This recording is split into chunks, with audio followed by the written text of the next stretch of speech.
firman Tuhan, terlebih dahulu kita menyembah Tuhan dan juga kita akan juga berdoa. Dan banyak kita dengar seperti yang kita bicarakan bahwa gelombang-gelombang di dunia yang mengancam kehidupan kita. Namun firman Tuhan katakan bahwa Tuhan beserta dengan kita, meskipun 1000 rebah di kiri kita, berlaksa di kanan kita, Tuhan tetap menolong kita. Haleluya.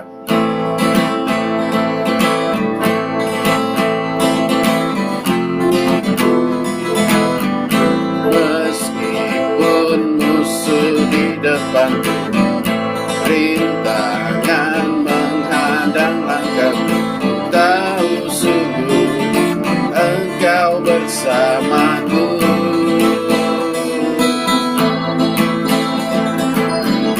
Beribu rebah di kiriku, berlaksa di sisi kanan, tahu janjimu Engkau bersamaku. Takkan pernah goyah, takkan pernah goyah keyakinanku pada dirimu, Yesus Tuhanku.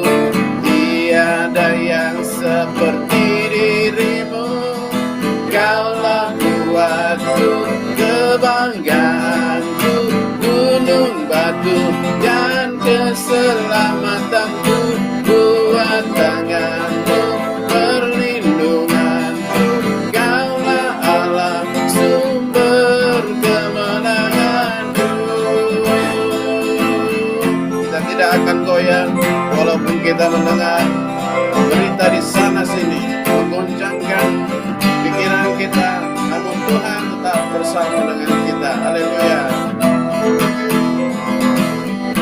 Meskipun musuh di depanku, rintangan menghadang langkahku, tahu sungguh Engkau bersamaku.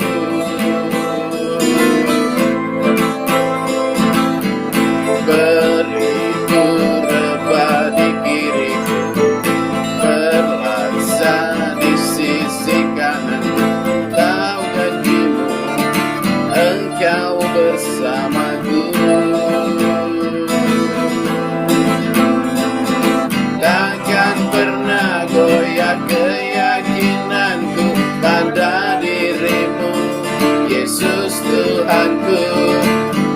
Tiada yang seperti dirimu, Kaulah kuatku, kebanggaanku, gunung batu dan keselamatanku. Buat tanganmu perlindunganku, Kaulah Allah sumber kemenanganku.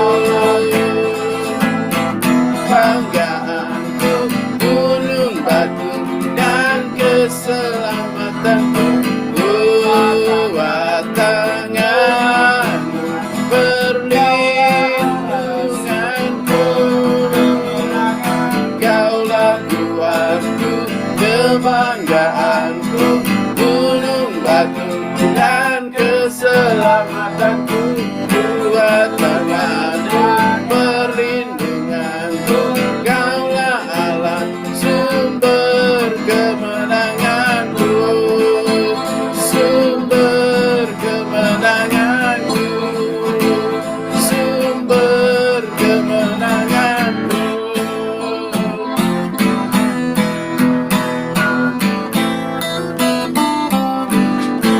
Ya, kita tidak akan goyah. Kita bawa persembahan kita, hidup kita kepada Tuhan. Kita menyembah Tuhan.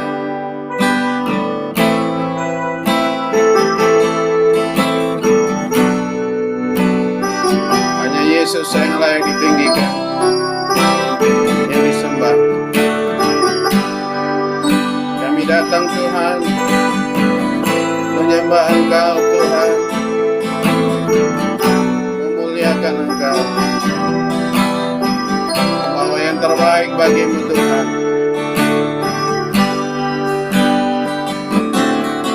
Ku bawa kepadamu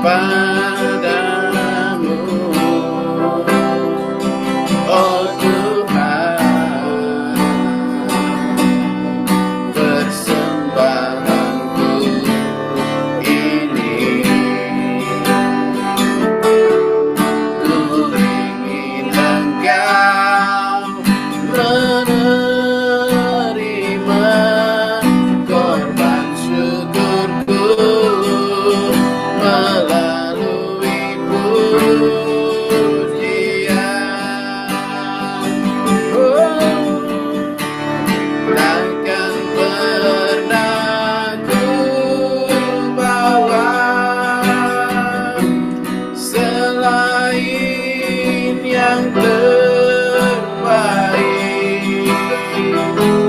yang harum dan sejati di hadapan tahtamu.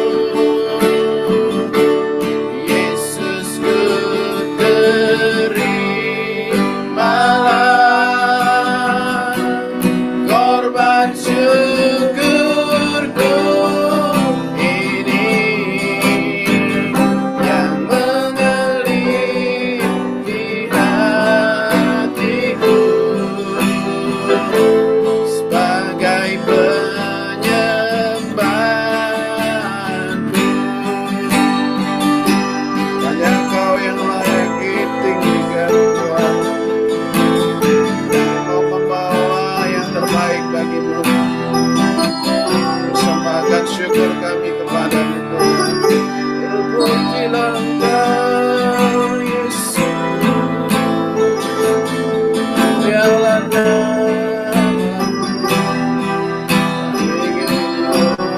Muliakan namamu. Kita katakan ku bawa kepadamu, ku bawa kepadamu, oh Tuhan, persembahanku ini. Ku ingin Engkau menerima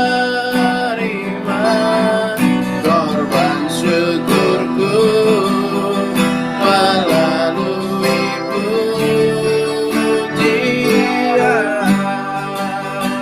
Oh, takkan pernah ku bawa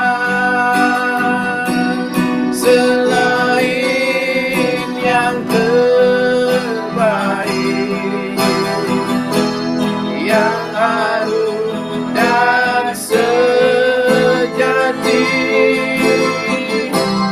di hadapan tahtamu. Yesus, ku terimalah korban syukurku ini, yang mengalir di hatiku sebagai penyembahanku. Takkan pernah ku bawa selain yang terbaik, takkan pernah ku bawa selain yang terbaik, yang harum dan sejati di hadapan tahtamu. Yesusku, Yesusku, terimalah korban syukurku ini, yang mengalir di hatiku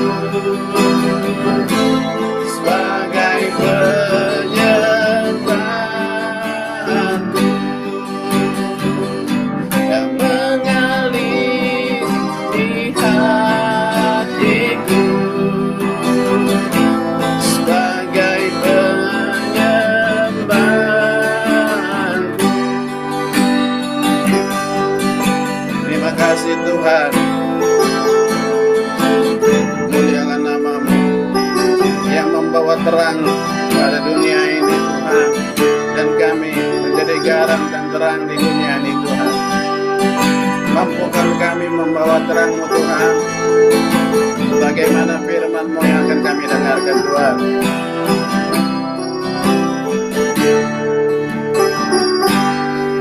Ya, kita sambut firman Tuhan. Kita harus tunjukkan terang yang sudah Tuhan berikan kepada kita.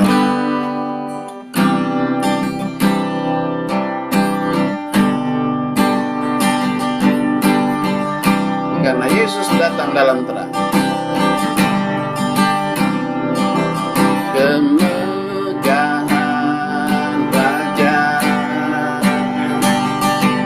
dalam kemuliaan, bumi pun bersuka, bumi pun bersuka. Dia datang dalam terang, kegelapan pun sinar, umatnya bersujud mendengar suaranya. Kita katakan besar Allahku, besar Allahku, nyanyikan besar Allahku, selamanya besar dan ajaib Tuhanku. Kita katakan sekali lagi, kemegahan Raja, kemegahan Raja dalam kemuliaan, bumi pun bersuka, bumi pun bersuka. Yesus datang dalam terang, dia datang dalam terang, kegelapan pun sirna, umatnya bersujud mendengar suaranya. Besar Allahku, nyanyikan besar Allahku, selamanya besar dan ajaib Tuhanku. Layak disembah ya Raja, layak disembah, Kau Raja segala raja. Hatiku bernyanyi, Kau besar, oh Kau yang layak disembah Tuhan, layak disembah, Kau Raja segala raja. Hatiku bernyanyi, Kau besar. Kita katakan besar Allahku, besar Allahku, nyanyikan besar Allahku, selamanya besar dan ajaib Tuhanku. Besar Kau Allahku, besar Allahku, nyanyikan besar Allahku, selamanya besar dan ajaib Tuhanku, selamanya besar dan ajaib Tuhanku. Ya, saya kembalikan kepada Ibu Elia. Ya, terima kasih Pak Derikson pujiannya. Silakan Pak Luski. Baik. Ya. Sebelum kita mulai, kita doa dulu ya. Tuhan Yesus Kristus, terima kasih Tuhan atas kebaikan-Mu dan kemurahan-Mu yang telah Engkau nyatakan di dalam kehidupan kami Tuhan, dan berkat-berkat-Mu ya Tuhan yang Engkau telah tempatkan juga di dalam kehidupan setiap kami Tuhan. Dan anugerah dan kasih setia-Mu yang sungguh besar atas kami Tuhan membuat kami selalu diperkenankan untuk berada di hadapan-Mu dan melayakkan kami Tuhan untuk dapat berkumpul di sini Tuhan, di ibadah Zoom Tubuh Kristus Ilahi ini Tuhan. Biarlah pujian dan penyembahan Tuhan yang telah dinaikkan ini Tuhan menjadi pujian dan penyembahan yang hidup di hadapan tahta-Mu Tuhan Yesus Kristus. Dan di dalam sesi pemberitaan firman Tuhan ini, yaitu isi hatimu Tuhan, kiranya Engkau mengurapi hamba-Mu ini Tuhan, yang tidak ada apa-apanya, urapi dan kuduskan pikiran hati Tuhan, mulut, bibir, dan lidah hamba-Mu ini Tuhan, sehingga firman yang disampaikan ini sesuai dengan isi hati-Mu Tuhan, dan firman ini juga menjadi berkat bagi yang mendengarkannya Tuhan. Tuhan, Kau pimpin pemberitaan firman ini Tuhan, dari awal pertengahannya sampai akhirnya. Hanya di dalam nama Tuhan Yesus Kristus kami berdoa mengucap syukur, terpujilah nama-Mu dari kekal sampai kekal selama-lamanya. Haleluya, haleluya, amin.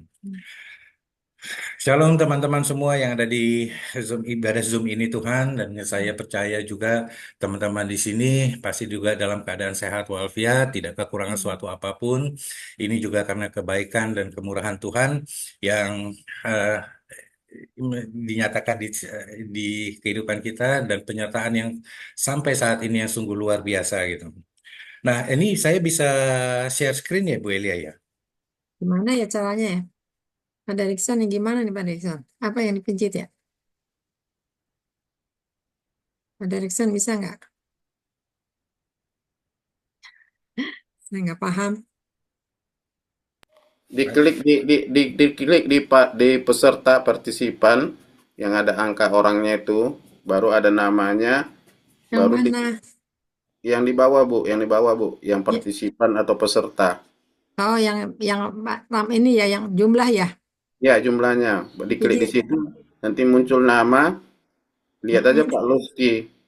Pak Diklik Lutfi ya. di Pak Luski yang ada titik tiga. Pak Pak Luski Lutfi, titik tiga. Pak Lutfi diklik ini. Ya, ada titik tiga di samping kanan Pak Luski. Ini kan ada nih. Ya, Oh iya, di sini ya. jadikan co-host. Jadikan ke host ya. Yang di titiknya ya, pincit ya. Yang di titiknya, titik tiga. Oke, udah. Jadikan co-host. Host ya, sebentar. Host mana ya? Co-host. Oh, host sebentar mana ya? Di scroll ke bawah. Oh, host ya. Ya, co-host. Oke, ya. Yes ya. Yes. Baik. Oke, udah. Ya, udah. Udah panas sih. Udah.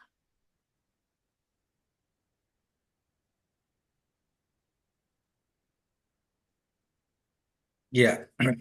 Jadi untuk tema malam ini semua kelihatan kan slide-nya Kelihatan. kan? Kelihatan baik-baik kok gitu. Ini adalah dari tema yang menceritakan bahwa Tuhan adalah terang, dan terang itu menyinari suatu kegelapan di dunia ini, dan kita sebagai orang-orang yang percaya kepada Tuhan, kita juga harus menampakkan terang Kristus itu di dalam diri kita. Dan saya ambil ini dari Yohanes 8 ayat 12 ya, maka Yesus berkata kepada orang banyak, katanya, akulah terang dunia, dan barang siapa mengikuti aku, ia tidak akan berjalan dalam kegelapan, melainkan ia akan mempunyai terang hidup. Jadi firman itu dari Yohanes 8 ayat 12. Nah, kalau kita lihat di sini, kalau kita bicara mengenai terang itu, terang ini adalah suatu sinar atau enggak suatu cahaya.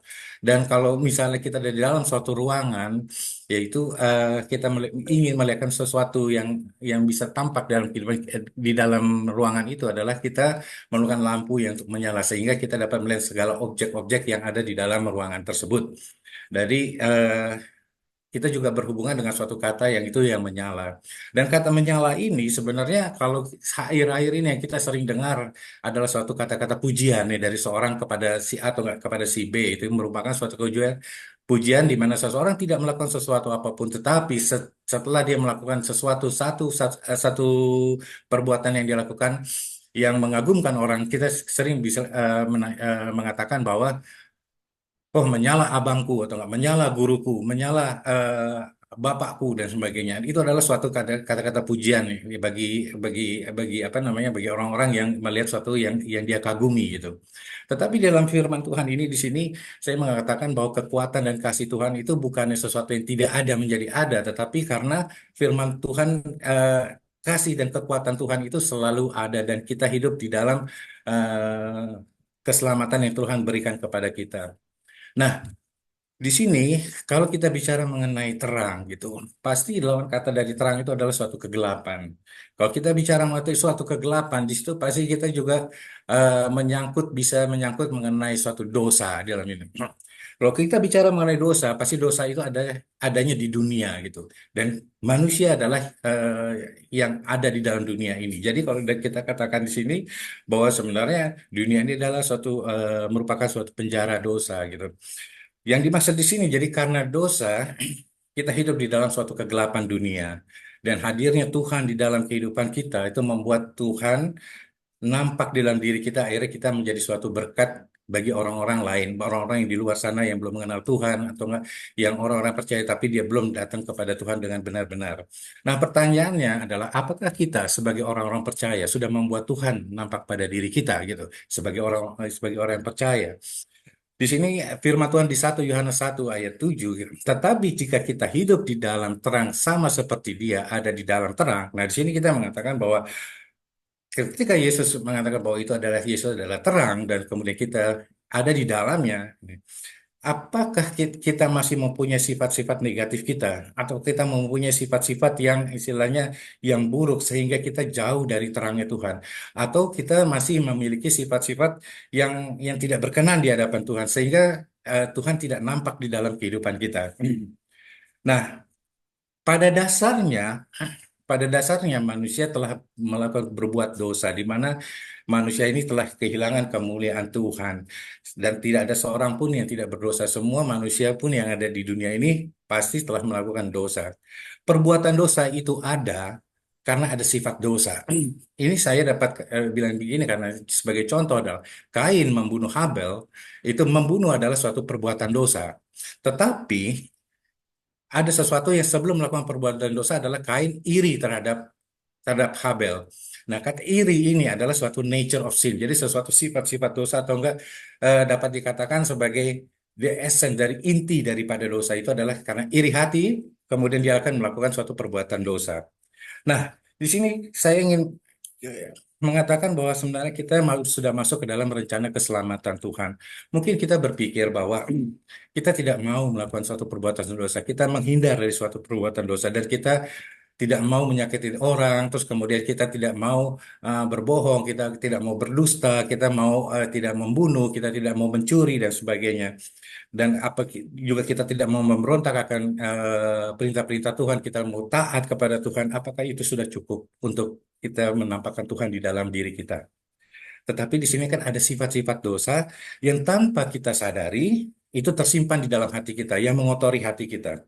Dan orang lain pun tidak tahu bahwa kita mempunyai suatu rasa iri hati. Orang lain pun tidak melihat bahwa kita mempunyai sesuatu keserakahan di dalam diri kita. Orang lain pun tidak tahu bahwa kita tuh sebenarnya kita membanggakan diri kita sendiri. Tidak ada yang tahu karena itu ada di dalam hati kita. Dan jika kita bersihkan segala isi hati kita, otomatis bukan hanya tidak ingin melakukan suatu perbuatan dosa atau nggak menghindar dari suatu perbuatan dosa, tapi kita merasa untuk terbebani untuk menjadi berkat kepada orang lain. Jika isi hati kita tuh mulai lama yang kotor itu terkikis menjadi bersih, menjadi bersih, menjadi bersih, sehingga kita ada kerinduan untuk memberkati orang lain. Nah, kita sering ketemu dengan orang-orang atau enggak orang-orang yang di luar sana, baik itu teman-teman kita atau enggak di dalam setiap pergaulan-pergaulan kita, kita pasti menemukan bahwa tuh banyak sekali orang-orang yang memiliki sifat-sifat negatif yang seperti adalah suatu kesombongan, terus kemudian ada sifat juga yang menghakimi, terus ada semua keserakahan, iri hati, terus juga membanggakan diri sendiri dan kedengkian dan sebagainya gitu. Dan semua sifat-sifat ini adalah berasal dari satu titik, yaitu kesombongan. Kenapa saya mengatakan suatu kesombongan? Ketika ada orang menghakimi, dia akan merasa bahwa tidak ada orang yang lebih baik daripada saya, karena sayalah yang lebih baik. Sebenarnya tidak ada orang yang pendapat orang itu semua itu salah gitu. Dan kemudian dengan iri hati itu sebenarnya saya yang harus mendapatkan itu, bukan bukan orang lain. Harusnya saya yang nomor satu. Demikian juga ada seorang yang membanggakan dirinya sendiri bahwa sebenarnya saya tuh yang yang yang paling dan terpaling dari semuanya ini. Jadi semuanya itu terfokus pada diri kita sendiri gitu. Jadi kesombongan itu membuat kita fokus kepada diri kita, apa yang ada di dalam diri kita. Jika semua manusia itu berdosa seperti tadi yang saya katakan ini, semua itu manusia itu telah berdosa. Jadi pada dasarnya itu pada manusia itu adalah sombong pada dasarnya. Karena di 1 Korintus 12 ayat 3 mengatakan bahwa begitu juga tidak seorang pun mengatakan Yesuslah Tuhan kalau orang itu tidak dipimpin oleh Roh Allah. Jadi yang membuat kita mengaku bahwa Yesus Kristus adalah Tuhan dan Yesus Kristus adalah juru selamat kita, dia adalah penolong kita gitu. Itu semuanya karena Roh Kudus yang ada di dalam diri kita yang memampukan kita untuk mengatakan bahwa Yesus Kristus adalah Tuhan. Tanpa Roh Kudus, orang-orang yang tidak percaya kepada Tuhan tidak bisa mengakui bahwa Yesus Kristus adalah Tuhan gitu. Karena kita masih memiliki hati, misalnya hati yang kotor itu karena sifat dosa itu. Demikian juga dengan hati yang kotor dan yang buruk ini, kita hari tidak menampakkan Kristus di dalam diri kita sehingga orang lain tidak melihat Kristus di dalam diri kita dan kita juga tidak menjadi berkat bagi orang lain. Jadi bagaimana caranya adalah kita perlu menghadirkan Kristus di dalam hidup kita. Kita perlu membuka hati kita lebih lagi sehingga Yesus Kristus berdaulat bebas di dalam diri kita, di dalam hati kita. Biarlah Yesus yang memimpin hidup kita sehingga apa yang kita hadapi di dalam pergaulan-pergaulan di dunia ini, kita tidak menganggap lagi bahwa suatu perkara-perkara dunia itu yang akan menyakitkan kita, yang baik itu tipu daya dunia gitu. Karena Yesus sendiri yang menjadi fokus yang menjadi kita fokus kepada dia gitu. Dengan kata lain, kalau dapat dikatakan bahwa sebenarnya apa sih sebenarnya yang dunia dapat sombongkan gitu. Ketika kita ada Yesus Kristus di dalam diri kita, damai sejahtera atau sukacita dunia itu juga tidak bisa mengalahkan dari damai sejahtera dan sukacita yang sejati yang Tuhan Yesus berikan kepada kita. Dan semua di dunia ini hanya bersifat sementara gitu. Dan Tuhan tuh sebenarnya juga tidak suka kepada orang-orang yang bersifat congkak atau sombong itu. Di Yakobus 4 ayat 6 mengatakan bahwa tetapi kasih karunia dianugerahkannya kepada kita lebih besar daripada itu. Karena itu ia katakan Allah menentang orang-orang yang congkak tetapi mengasihi orang-orang yang rendah hati. Jadi di sini udah apapun yang dunia tawarkan itu belum tentu itu adalah suatu kehendak Tuhan atau enggak, yang belum tentu itu merupakan suatu rencana Tuhan untuk memasukkan kita ke dalam setiap perkara-perkara di dunia ini sehingga kita tuh terlindungi. Jadi kita eh, dunia itu menawarkan suatu kesombongan, tetapi kalau kita memiliki Kristus di dalam hati kita, kita melihat perkara dunia itu tidak ada artinya lagi. Nah, kalau kita lihat dengan dosa awal di sini, saya dapat katakan di sini adalah kesombongan pada dasarnya merupakan suatu penyembahan diri sendiri. Kita kita tidak sadar bahwa kita menyembah diri kita sendiri gitu. Di sini iblis yang dulunya adalah seorang malaikat yang diusir dari surga, terus karena kesombongan dia dapat mencoba untuk menggantikan Allah atau menjadi Bapa sebagai penguasa semesta alam ini. Dia mengatakan di dalam Yesaya 14 ayat 12-13 dia mengatakan bahwa wah, engkau sudah jatuh dari langit, hai bintang timur putra fajar, engkau sudah dipecahkan dan jatuh ke bumi, hal yang mengalahkan bangsa-bangsa. Dan ayat 13-nya mengatakan bahwa engkau yang tadinya berkata dalam hatimu, aku hendak naik ke langit, aku hendak mendirikan tahtaku mengatasi bintang-bintang Allah, dan aku hendak duduk di atas bukit pertemuan jauh di sebelah utara. Jadi esensi dari itu adalah iblis. Jadi bukan iblis mempunyai sifat kesombongan, tapi kesombongan itu adalah iblis. Jadi iblis ini sangat pintar. Jadi dia manusia itu mungkin tidak iblis tahu bahwa manusia itu menyembah Tuhan gitu, menyembah Bapa, menyembah Kristus. Tapi dia alihkan semuanya itu bahwa manusia supaya tidak berfokus kepada Tuhan, dialah membuat suatu tawaran atau nggak membuat suatu tipuan di mana dia menawarkan suatu kesombongan sehingga manusia itu jadi menyembah kepada dirinya dia sendiri. Jadi tidak menyembah kepada Tuhan, tapi iblis membuat itu supaya manusia menyembah kepada dirinya sendiri bahwa akulah sebenarnya yang hebat. Seperti itulah gitu.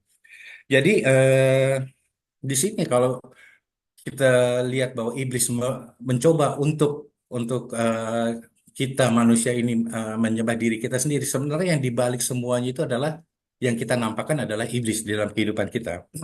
Jadi bukan Tuhan yang nampak dalam kehidupan iblis, mencoba supaya iblis yang nampak di dalam kehidupan manusia ini. Kalau kita lihat lagi di sini, sebagai bentuk kesombongannya, iblis menawarkan juga kepada manusia, bahkan kepada Tuhan sendiri, pada Tuhan Yesus Kristus. Adam jatuh, dosa awal jatuh ke dalam dosa kan. Dia mengatakan bahwa engkau tidak akan mati, bahwa akan sama seperti Allah. Dia apa yang ditawarkan adalah kesombongan bahwa engkau akan menjadi pintar, engkau akan mengetahui semuanya gitu. Dengan membujuk dengan suatu tipuan-tipuan kepada Adam dan Hawa gitu.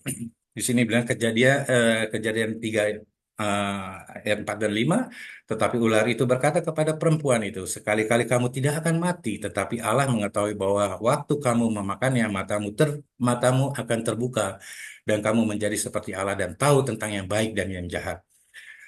Itu adalah di perjanjian lama. Di perjanjian baru, iblis juga mencobai Tuhan Yesus Kristus dan mengatakan, di Matius, dan iblis membawanya pula ke atas gunung yang sangat tinggi dan memperlihatkan kepadanya semua kerajaan dunia dan kemegahannya dan berkata kepadanya semua itu akan kuberikan kepadamu jika engkau sujud menyembah aku. Nah, yang menarik di sini adalah kalau kita lihat di sini bahwa di di firman Tuhan di dalam satu buku firman Tuhan di kitab pertama iblis sudah menawarkan suatu kesombongan di Kejadian. Di di perjanjian baru di Matius di kitab pertama dari perjanjian baru, iblis pun juga menawarkan kesombongan, bahkan manusia pertama jatuh ke dalam dosa tapi dia tidak bisa menipu manusia kedua yaitu Yesus Kristus, karena manusia pertama jatuh dalam dosa, semua orang yang di dunia ini dosa, tetapi dengan satu kebangkitan Yesus yang mengalahkan dosa, semua orang itu akan menjadi selamat. Jadi iblis ini untuk selalu mencoba. Bahkan kalau kita lihat iblis ini sampai sekarang ini dia mencoba supaya iblis yang nampak dalam kehidupan kita. Saya punya sedikit kesaksian. Saya punya teman, saya bekerja di bidang properti. Nah, kemudian saya punya teman yang kalau nggak salah, dia dari Malaysia dan dia minta ke saya untuk menjual rumahnya dia. Dan kemudian setelah beberapa bulan-bulan ternyata rumahnya itu tidak laku-laku gitu. Dan kemudian setelah itu dia panggil lah, dia telepon saya untuk datang ke rumahnya. Dan dia bawa satu koin kepada saya. Koin ini katanya dibilang adalah energi positif lah, energi yang bisa mengusir segala segala yang jahat lah. Terus kemudian dia kasih ke saya, dia bilang gini, Rizky, kamu mau nggak pegang ini? Dan ini mesti menyentuh tubuh kamu gitu. Yang ditawarkan ke dia adalah ketika saya berbicara mengenai menjual rumah, itu orang-orang pasti mendengarkan Bapak. Dan bukan hanya rumah, mungkin dengan bisnis Bapak kalau kita berbicara gitu, pasti orang akan mendengar dan Bapak itu akan menjadi istilahnya dapat cuannya lebih lah gitu. Di sini ada dua alternatif sini. Saya berpikir situ ini adalah sesuatu tipuan dari iblis. Dan kemudian di situ teman saya berusaha untuk tidak menyakitin teman saya. Istilahnya gini, pemikiran pertama adalah saya ambil itu koin, terus kemudian di tengah jalan saya buang. Atau alternatif yang kedua adalah saya menolaknya. Kalau saya menolaknya artinya saya menyakiti teman baik saya gitu. Jadi, kamu kok nggak mau gitu apa yang saya berikan. Tetapi di sini dari dua alternatif itu saya memilih yang kedua, bahwa saya tidak mau menerima, saya tidak mau menyakiti. Saya lebih baik menyakiti hati teman saya daripada saya menyakiti Yesus Kristus. Jadi saya bilang, saya mohon maaf, saya tidak bisa ambil itu. Karena saya mempunyai Tuhan yang jauh lebih besar daripada itu. Saya memang tahu saya butuh uang, saya tahu saya butuh suatu apa namanya kesuksesan dengan adanya transaksi rumah. Tapi ini bukan caranya ini bukan cara yang baik bagi saya gitu. Karena saya tetap bergantung semuanya kepada Tuhan. Apapun, walaupun rumah tidak laku, walaupun itu dalam keadaan susah, tetap Tuhan adalah andalan saya gitu. Nah, ini adalah suatu sifat kesombongan gitu. Bagaimana kalau tadi kita mengulas mengenai kesombongan yang ditawar iblis kepada dunia ini, sehingga iblis yang nampak dalam kehidupan kita, sekarang bagaimana dengan sifat kerendahan hati, di mana Yesus datang ke dunia dengan kerendahan hati, dengan memberikan kasih dan membebaskan kita, dan membuka pintu keselamatan bagi kita. Dan di sini saya melihat di sini Bapa melakukan suatu kenosis. Kenosis adalah merupakan suatu bentuk kerendahan hati Tuhan. Kenosis adalah kita yang mengartikan bahwa itu mengosongkan diri gitu. di Filipi 2 ayat 5 sampai 8. Yang di sini yang firman Tuhan. Nah, di sini saya ingin lebih fokus kepada yang mengosongkan diri di sini. Di sini mengosongkan dirinya, artinya Tuhan mengosongkan Bapa mengosongkan dirinya sendiri dan mengambil rupa sebagai seorang hamba dan menjadi sama dengan manusia di sini. Dari sini mengartikan sebenarnya Bapa mengosongkan dirinya itu mengambil rupa sebagai seorang hamba, itu mengartikan bahwa Bapa yang tidak terlihat menjadi pribadi yang terlihat, yaitu Yesus Kristus. Dan kuasanya yang tidak terbatas ini menjadi suatu kuasa yang ada di dalam diri Yesus Kristus, yaitu Yesus Kristus 100% manusia dan 100% Allah gitu. Jadi di sini adalah merupakan suatu kerendahan hati Bapa supaya di dalam Kristus, Kristus menampakkan keilahian Bapa yang di sorga. Jadi di sini Yesus benar-benar menampakkan Bapa di dalam keilahian Bapa kepada kita supaya kita Yesus yang ada di dunia ini dengan pengajaran-pengajaran supaya kita mengenal kerajaan surga gitu, melalui Yesus Kristus supaya kita mengikuti ajarannya dan Yesus Kristus tidak akan menjadi teladan uh, akan menjadi kayak role model sehingga kita mengikuti ajaran-ajaran Yesus Kristus.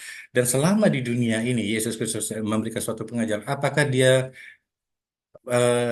deal atau enggak dia apa namanya mengikuti peraturan-peraturan atau enggak perkara-perkara dunia? Tidak sama sekali. Yesus tetap berfokus kepada Bapa karena dia menampakkan Bapa keilahian Bapa di dalam dia sendiri berfokus kepada Bapa. Dia tidak peduli dengan hal perkara-perkara dunia sebenarnya. Dia disakiti, dia difitnah, dia bahkan mati di kayu salib dengan mati terkutuk di kayu salib. Dan itu kalau kita lihat merendahkan diri sebagai manusia aja itu merupakan suatu perendahan diri yang luar biasa. Apalagi dengan mati di kayu salib. Itu merupakan serendah-rendahnya Yesus itu datang ke dunia ini hanya tujuannya misinya adalah menyelamatkan umat manusia daripada dosa.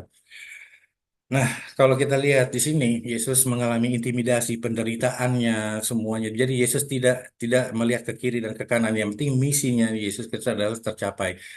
Dan ini adalah suatu perendahan diri yang sangat luar biasa yang dilakukan oleh Yesus adalah perbuatan-perbuatan dari sifat kerendahan hati Yesus yaitu ingin menyelamatkan umat manusia. Nah, setelah Yesus melakukan suatu penebusan manusia dari dosa dan naik ke surga, bagaimana dengan kita? Apakah kita menghadirkan Tuhan di dalam hidup kita? Apakah dengan menghadirkan Tuhan itu akan menekan sifat-sifat negatif kita gitu? Bagaimana supaya Tuhan itu menyala di dalam hidup kita? Yesus telah naik ke surga, dia dari surga setelah misinya itu selesai dia naik kepada Bapa dan kita sebagai umat-umat yang percaya yang telah mendengar ajaran-ajaran Kristus itu, apa yang mesti kita lakukan supaya Yesus tampak di dalam diri kita adalah kita juga mesti mengosongkan diri kita. Kita mengosongkan diri kita itu bukan berarti seperti yang Yesus lakukan, tetapi yang kita mengosongkan diri kita adalah kita meninggalkan segala perkara-perkara dunia gitu. Kita mengosongkan diri dari segala perkara-perkara dunia.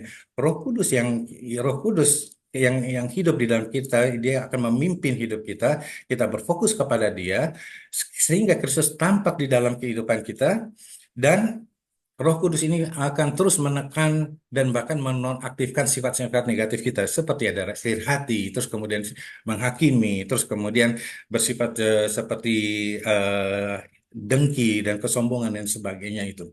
Jadi Tuhan akan Roh Kudus itu akan mengarahkan kita untuk menjadi kepada sifat-sifat Tuhan dibandingkan kepada sifat-sifat iblis di sini.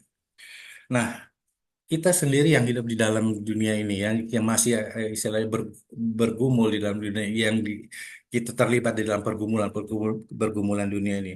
Apakah itu bisa gitu kita melepaskan segala perkara-perkara dunia ini? Kita juga disakiti. Banyak orang yang menyakiti kita, banyak orang yang mengecewakan kita, banyak orang juga yang istilahnya menipu kita dengan segala hal gitu. Tetapi juga dunia juga menawarkan juga hal-hal yang baik seperti ada jabatan, kemudian dunia juga memberikan suatu kekuasaan kepada kita. Bahkan dunia menawarkan sesuatu yang enak-enak yang kita bisa nikmati di dalam dunia ini, sehingga istilahnya kalau kalau surga itu adalah paradise lah, paradise istilahnya menikmati segala hal-hal yang di dunia ini gitu. Mungkin tidak mudah, tetapi di sini kalau kita dipimpin oleh Roh Kudus, hidup kita akan belajar, kita akan belajar untuk kita berfokus kepada Tuhan, kita tidak berfokus kepada diri kita sendiri. Jadi di sini dengan Roh Kudus itu memampukan kita untuk kita tidak berfokus kepada diri kita sendiri. Roh Kudus akan menarik kita untuk berfokus kepada Tuhan. Jadi sifat-sifat Tuhan itu yang akhirnya mengalir dalam kehidupan kita. Sebagai contoh adalah di dalam kitab Firman Tuhan adalah Paulus, kan. Paulus yang dipilih Tuhan untuk memberitakan Firman Tuhan. Hidupnya itu penuh dengan penderitaan. Dia dikejar sama orang, dia di penjara, terus kemudian dia dia apa namanya dipukuli terus kemudian.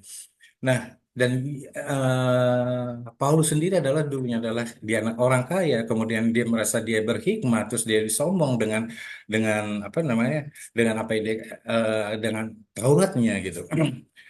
Tetapi ketika dia dapat panggilan dari Tuhan, kesombongan itu bagi Paulus sudah tidak ada artinya lagi. Dia sudah memiliki hati yang tertuju kepada Tuhan. Nah, di sini artinya dia mempunyai tempat di hatinya Paulus itu, sehingga Paulus menampakkan Tuhan di dalam kehidupannya dia.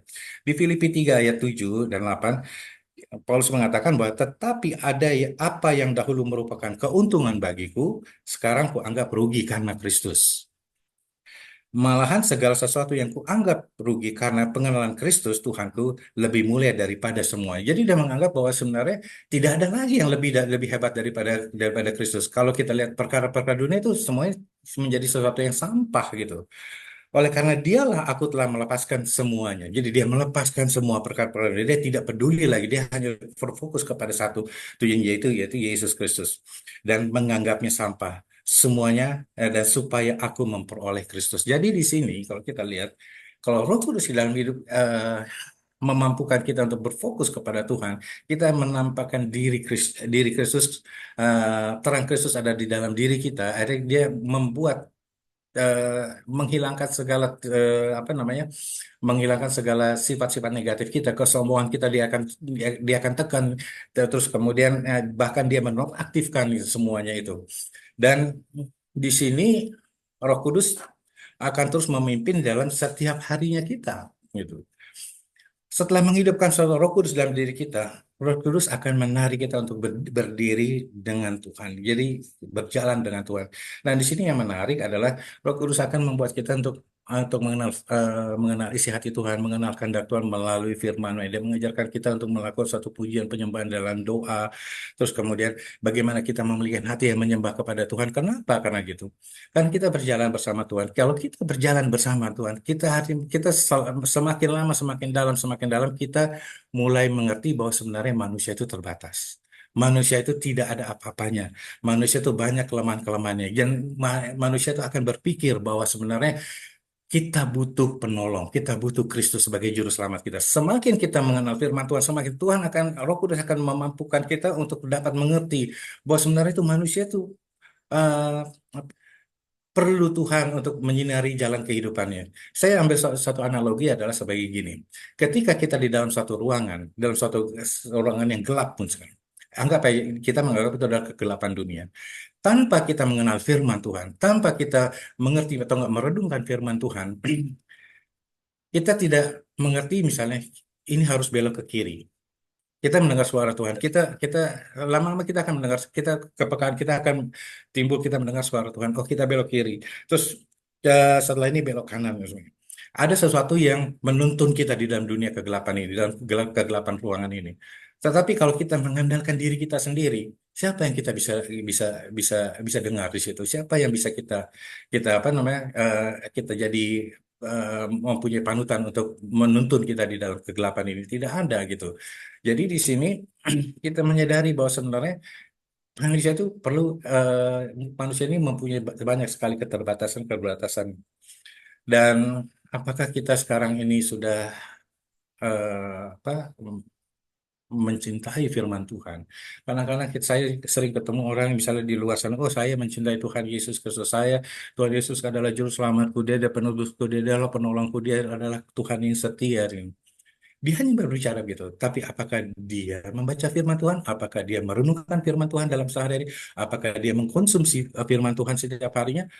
Mungkin tidak. Jadi seakan-akan dia hanya melihat luarnya saja, tetapi dia ingin maunya tangan Tuhan yang memberkati dia, tapi dia tidak mau memiliki hati Tuhan gitu. Ini sangat sangat ada beberapa orang di sana gitu yang mengatakan itu, tapi tidak mau mengenal dalam firman Tuhan dan tidak mau untuk bergaul dengan firman Tuhan sehingga mengerti isi hati Tuhan, mengerti apa yang Tuhan mau dalam kehidupan kita.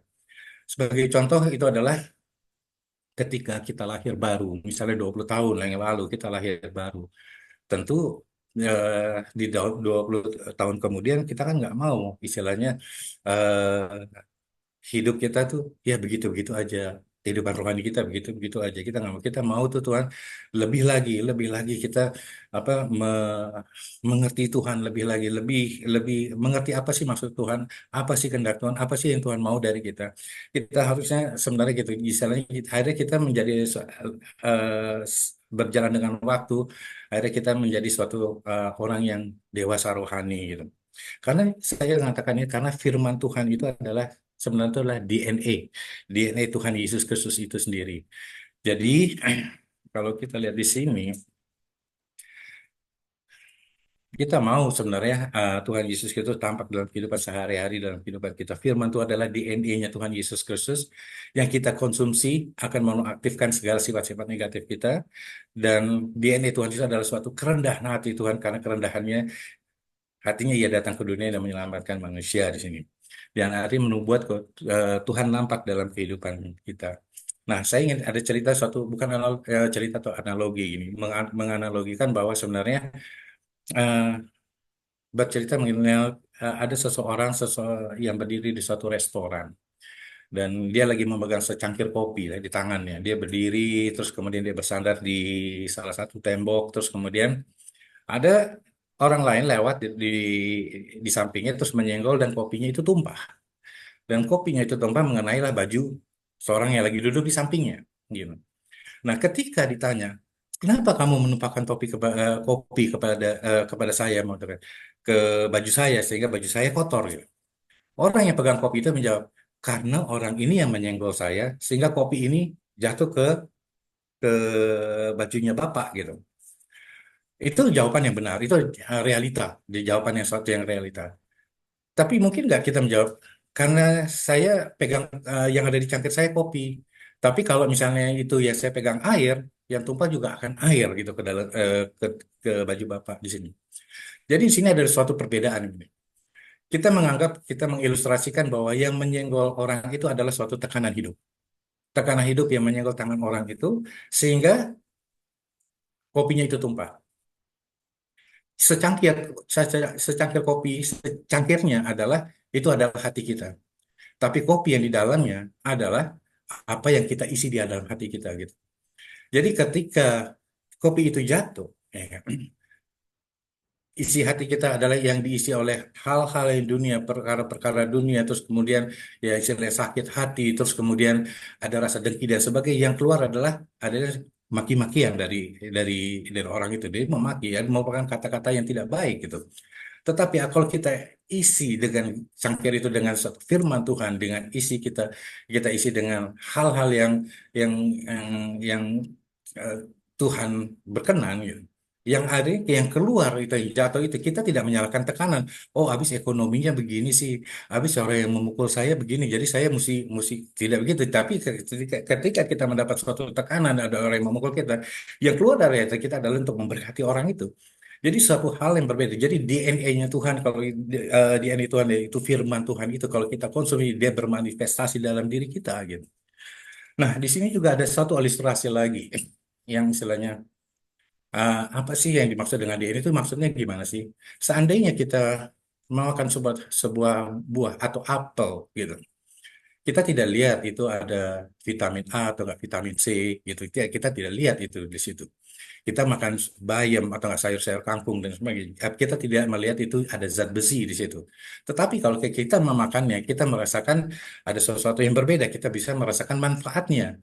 Manfaatnya ini adalah kita semakin kuat, semakin sehat, terus kemudian pikiran kita menjadi jernih, pikiran kita yang menjadi tajam, terus kemudian setelah kita makan buah atau enggak sayuran itu, akhirnya kita itu dapat menyenangkan hati kita, tidak tidak yang ada yang mengisi perut dan akhirnya kita menjadi kenyang, kita bersuka cita, demikianlah gitu. Sama halnya kalau kita mengkonsumsi firman Tuhan gitu. Kita tidak tahu, tapi tanpa kita sadari ada terjadi perubahan di dalam kehidupan kita gitu. Kita akan menjadi orang yang kuat, yang mendapat kekuatan. Kita juga akan menjadi orang yang penuh damai sejahtera dan sukacita. Dan di situ DNA itu biarlah Tuhan terus firman Tuhan bermanifestasi dalam diri kita. Akhirnya kita tanpa kita sadari, akhirnya kita menekan segala sisi-sisi negatif yang ada di dalam diri kita, kesombongan dan sebagainya, sehingga eh, Tuhan nampak di dalam kehidupan kita. Jadi di sini untuk sebagai penutup mungkin kita harus menambahkan Tuhan dalam hidup kita dan kita menjadi berkat bagi orang lain yang tujuannya cuma satu adalah nama Tuhan dipermuliakan. Jadi saya ingin bercerita seandainya kita cinta Tuhan tapi kita tidak membaca firman Tuhan, apakah itu dapat dikategorikan dalam satu kesombongan? Karena kalau kita pikir-pikir bahwa kamu hanya mencintai Tuhan Yesus Kristus tapi tidak firman-Nya gitu. Apakah itu merupakan suatu kesombongan? Saya pernah mengalami secara pribadi sebagai penutup saya kesaksiannya adalah waktu itu saya lagi berdoa, bukan berdoa, saya membaca lagi tiap pagi saya membaca firman Tuhan, saya pujian penyembahan, saya baca firman Tuhan. Setelah selesai dalam satu bab itu, terus kemudian saya ingin menutup eh, Alkitab itu, dan saya terkagum, wah ini luar biasa, ini cerita ini sangat luar biasa, sangat mengagumi saya. Ketika saya menutup, adalah keluar suatu dalam hati saya dulu, keluar suatu kata, dulu kamu sombong. Keluar itulah di dalam hati saya. Saya pikir, ini siapa yang bicara? Saya tidak tahu. Kemudian saya balik lagi, saya membaca firman Tuhan itu. Tidak ada kata sombong yang ada di situ. Jadi tidak ada jadi saya membaca ini tapi tidak ada kata sombong yang menyangkut di dalam hati saya. Tapi kenapa hati itu muncul ada perasaan yang bilang kok saya dulunya sombong. Berceritalah gitu. Dalam hati saya bilang Tuhan, kalau misalnya ini yang berbicara kepada saya ingin ya, kalau misalnya dulu saya sombong, saya bilang, saya berkata dalam hati saya begini. Waktu saya kerja dulu mungkin saya ada jabatan terus kemudian saya memaki-maki karyawan atau enggak saya ini itu kan tugas tugas dari pekerjaan. Saya bertanggung jawab kepada atasan saya bilang gitu. Kalau misalnya dulu saya sombong saya berjalan dengan teman-teman saya terus kemudian hangout di kafe itu kan hanya untuk pergaulan saya mengembangkan networknya saya gitu. Terus kemudian ada lagi misalnya kalau punya duit, ya emang dulu punya duit sih saya gajian terus saya punya duit gini-gini. Tetapi kan itu kan saya tidak memamerkan kepada orang-orang lain. Saya juga kalau ada yang memerlukan juga saya akan kasih gitu. Jadi di mana ya Tuhan sombongnya? Perkataan saya ini, saya berkata gitu ketika kata keluar sombong itu. Dan akhirnya Tuhan memaksa saya untuk saya mendengarkan suatu dari dalam hati saya. Jadi ada suatu cerita dalam hati saya bercerita kepada saya. Jadi saya bercerita kepada saya. Saya hanya diam, tapi hati saya bercerita kepada saya. Ini adalah suatu pesta. Ada suatu pesta di mana pesta ini adalah orang yang kaya, yang istilahnya kayak baru buka open house di satu satu tempat di satu. Terus kemudian di situ saya lihat di situ ada saya bisa lihat saya sendiri. Terus kemudian di situ ada teman-teman sekolah saya. Di situ juga ada eh, teman-teman kerja dan sebagainya. Dan kemudian kita ya istilahnya berbincang-bincang lah gitu. Dan tuan rumah di situ menyediakan segala semuanya itu, kayak itu apa seperti kayak minuman kayak standing party gitu. Terus kemudian makanan-makanan snack dan sebagainya. Kita berbincang-bincang. Di situ saya lihat saya berbincang-bincang dengan teman-teman saya. Jadi saya bicara mengenai soal bisnis, terus kemudian saya bicara mengenai teman-teman yang lain, hal-hal yang istilahnya yang bisa saya buat saya maju di kedepannya gitu.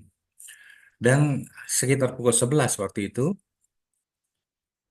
mulailah pesta itu, mulai ada yang pulang, terus karena udah mau jam 12 gitu, ada yang pulang.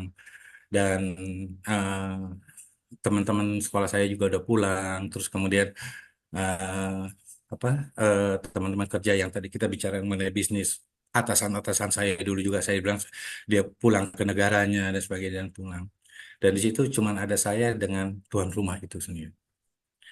Ketika tuan rumah itu saya bisa, "Oh, tidak ada orang lagi ya saya." Jadi saya datang ke tuan rumah itu, saya berbicara dengan tuan rumah itu, dan tuan rumah itu bilang apa? Oh, teman-teman kamu sudah pulang semua ya. Oh gitu.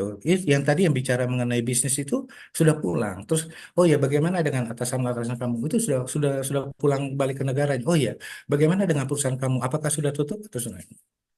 Dan di situ saya tahu, ya, saya berbicara kepada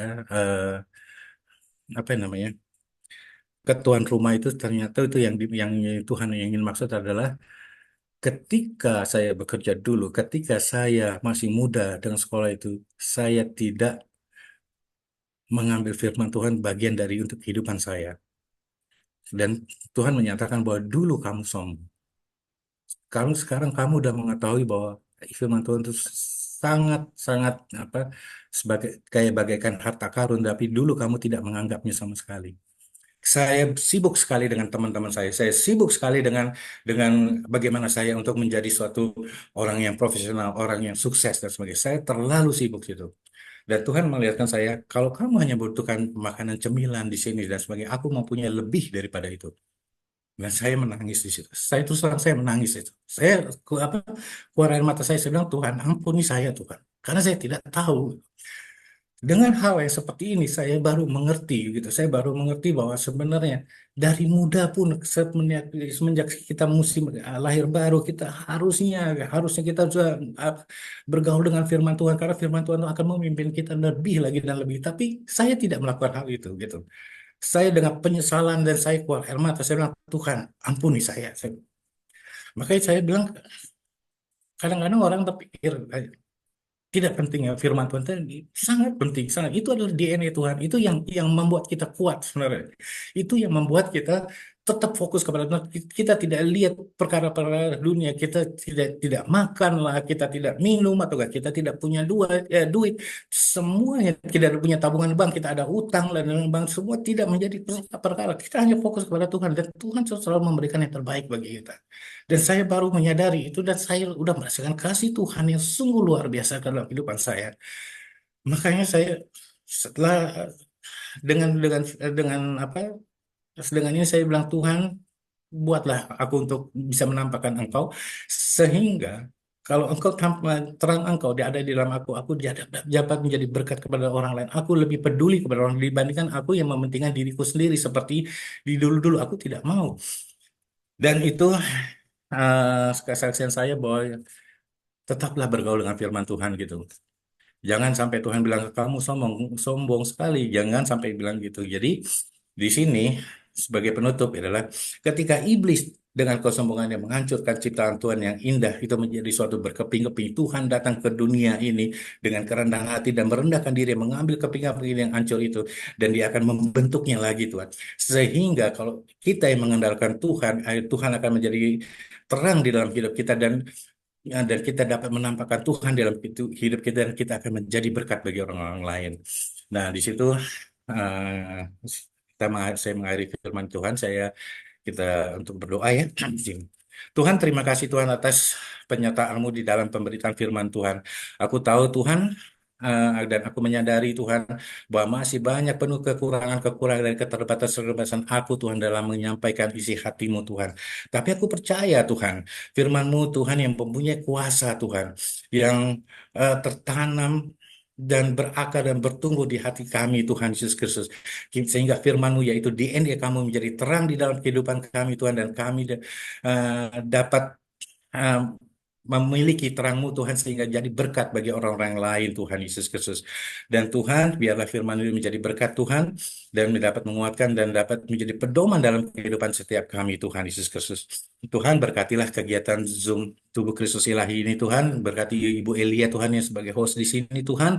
Kiranya Tuhan, dengan kegiatan ini, Tuhan, dapat menjangkau banyak jiwa-jiwa, Tuhan, dapat memberitakan firman Tuhan sampai ke penjuru dunia.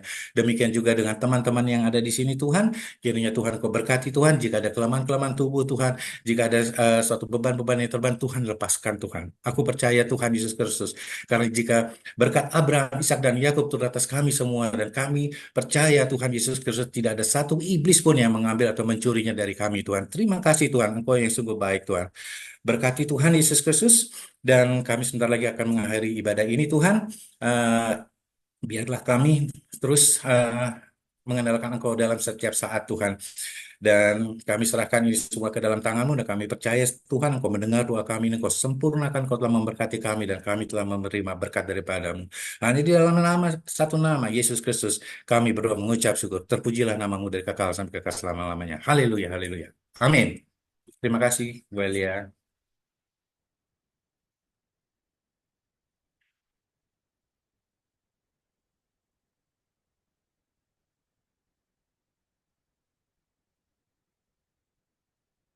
Mic-nya Bu, mic-nya Bu.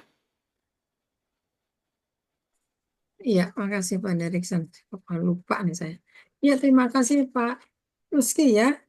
Nampakkan Tuhan dalam hidup kita ini. Betul. Kita apa harus bernampak ya, terang Kristus ya. Bagaimana yang tadi katakan Pak Rizky, kita harus mengosongkan diri ya. Nah, kemudian kita juga harus lebih dekat lagi dengan Tuhan. Hidup kita juga harus menyala-nyala dalam Roh Kudus ya. Nah, di sini yang Tuhan nggak suka yaitulah kesombongan. Kesombongan kita ya. Tadi Pak Lucy kesaksian dibilang sombong ya sama Tuhan ya. Yang mungkin dulu dengar hanya sekedar masuk kiri keluar kanan gitu ya. Karena saking sibuk pekerjaan, akhirnya Tuhan melihat di situ semua. Tapi itulah Tuhan masih ada waktu ya untuk mengubahkan seorang Bapak itu Pak Luski saat ini ada bersama kami jadi menjadi berkat juga sehingga kita sadar hidup ini memang harus mengandalkan Tuhan ya. Luar biasa ini firman tentang nampakkan dalam Tuhan ya yaitu hidup kita di dalam Tuhan harus bertampak Yesus Kristus. Kita harus jadi berkat, kita harus menjadi saksi.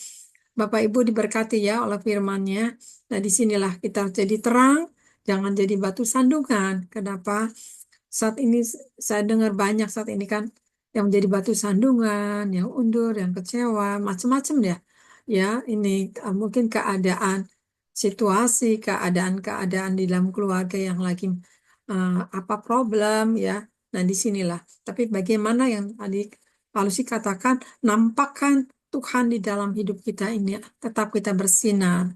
Walaupun keadaan apapun juga tetap kita happy, sukacita ya. Bukan itu ya. Bukan kita jadi ikut-ikutan seperti orang dunia, banyak mengeluh, ya, banyak ngomel, bersungut-sungut, ya. Nah, di sini. Tapi inilah yang satu hal yang Tuhan ingatkan kita harus mengosongkan diri di hadapan Tuhan, ya. Kemudian kita juga harus lebih dekat lagi dengan Tuhan, ya. Biarkan Roh Kudus dinyalakan dalam kehidupan kita. Maka ada kekuatan ilahi. Jangan menjadi satu kesombongan. Tapi Tuhan mencari orang yang rendah hati. Yang rendah hati itu yang bisa dibentuk oleh firman, betul ya Pak Luski.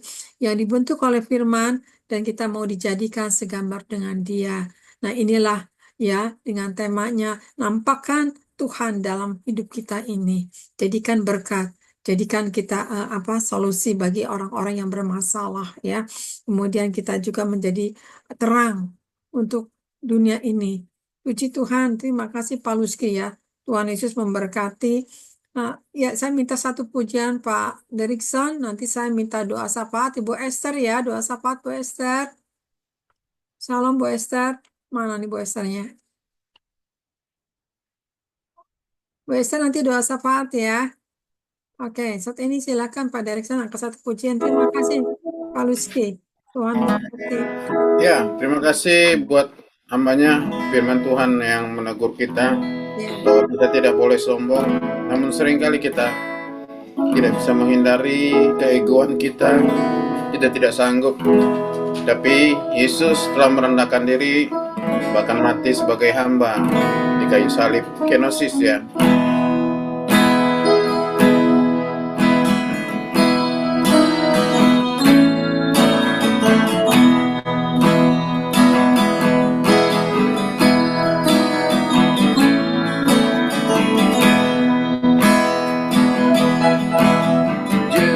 Jujur kadang ku tak sanggup menghadapi semua bebanku, menantikan jawaban, menolak untuk menyerah. Ku tahu Kau Tuhan yang sanggup, ku tahu Kau Tuhan yang sanggup menolong dalam sesak, menolong dalam sesakku. Namun meskipun Kau belum, ku kan tetap menyembahmu. Bukan bernyanyi, bukan bernyanyi,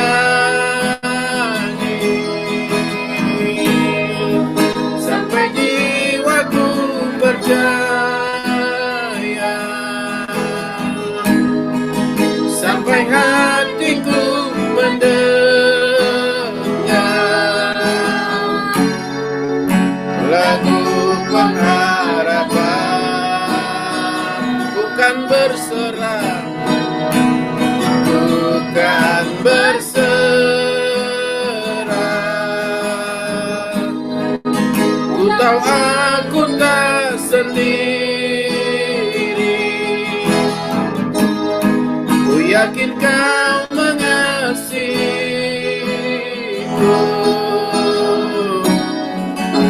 bahkan di dalam apiku. Ku kan menyembahmu.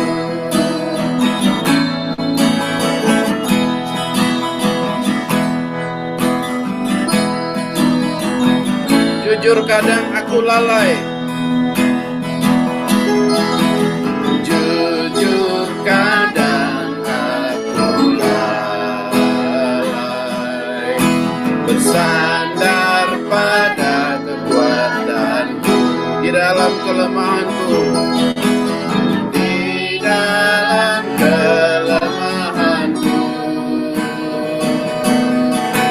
Sempurnalah kuasa-Mu, imanku, imanku memegang janji-Mu.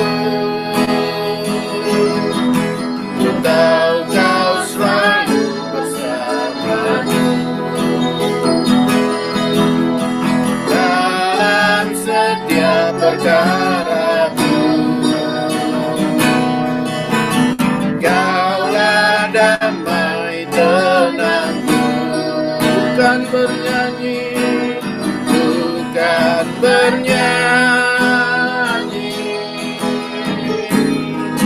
sampai jiwaku percaya, sampai hatiku mendengar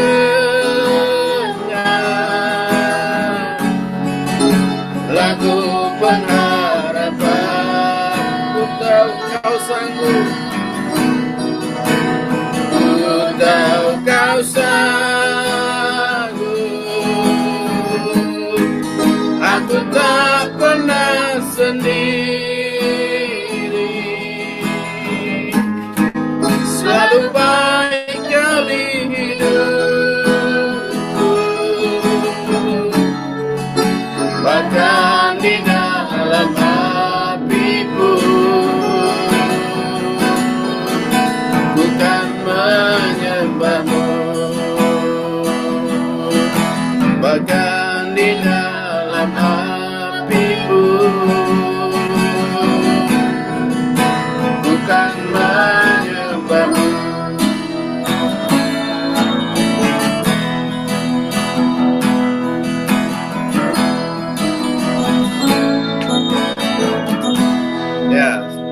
silakan yang bawa doa.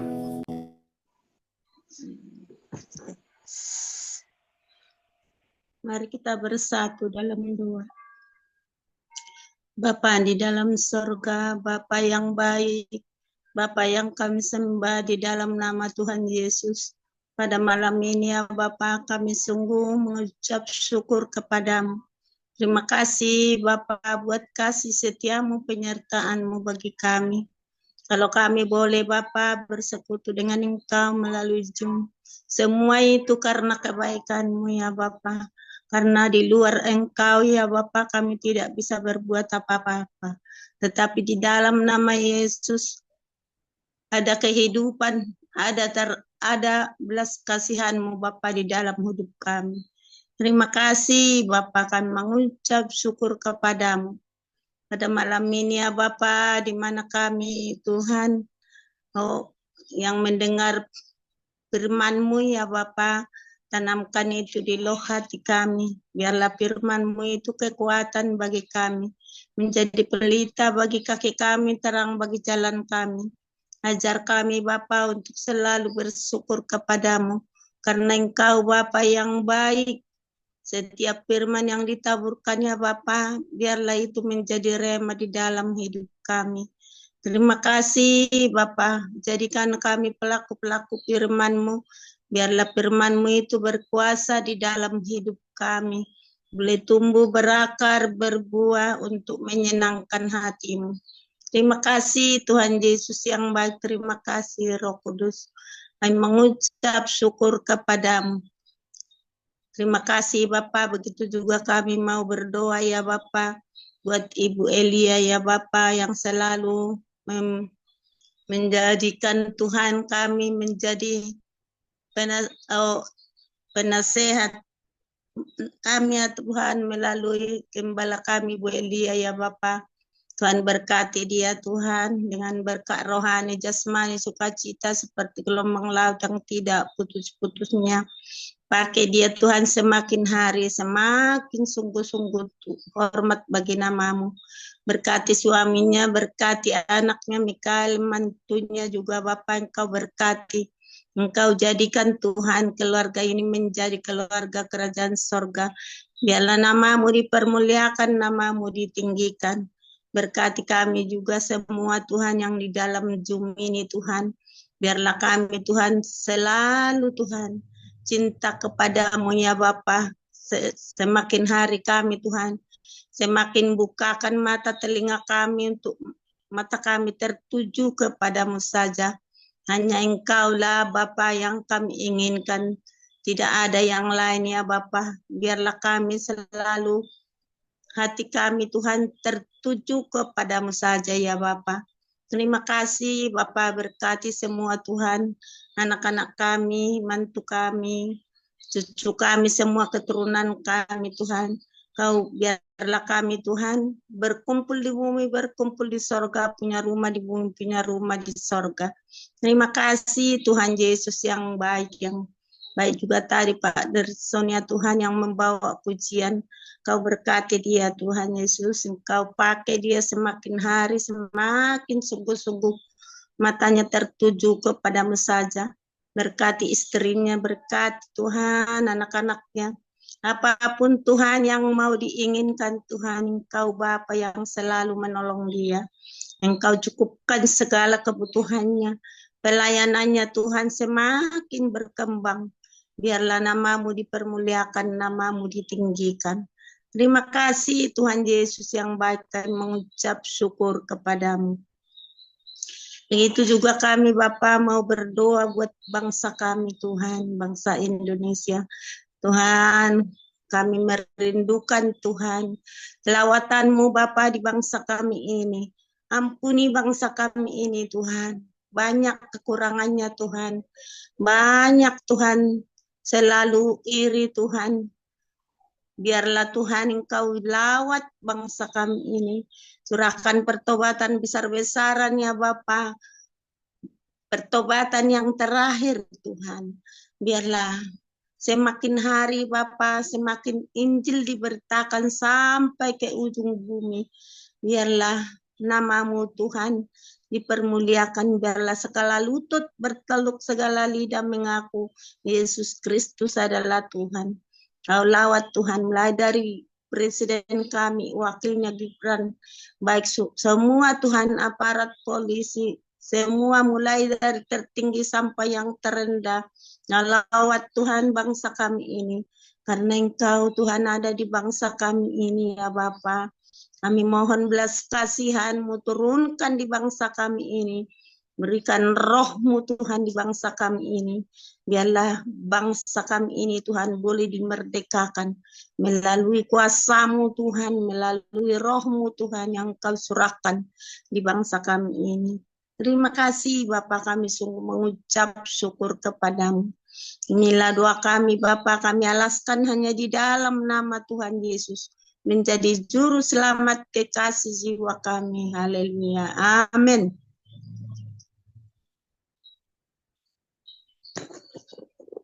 Serahkan sama Ibu.